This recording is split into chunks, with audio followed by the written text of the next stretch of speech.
Today I'm making brown butter cookie sandwiches. First I'm going to add 1 box of yellow cake mix into a bowl. Next I'm going to add 1 egg and 1 stick of melted butter. Mix that up until a cookie dough forms.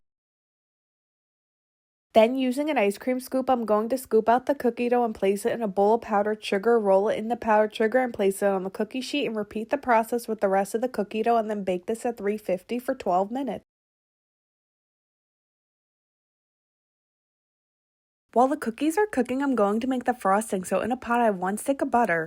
I have it on medium heat. I'm going to melt the butter and brown it, and every so often give it a swirl. As you can see here, the butter is brown while all those brown bits on the bottom. I'm going to scrape all that out and put it into a bowl and let the butter cool completely and re-solidify to make the frosting.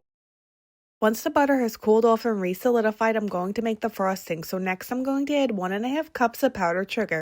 Then add 1/4 cup of heavy cream. Mix that up until everything is combined.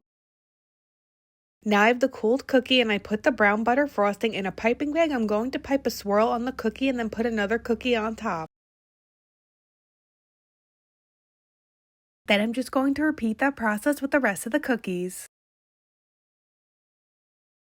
Here's an up close look at the brown butter cookie sandwiches.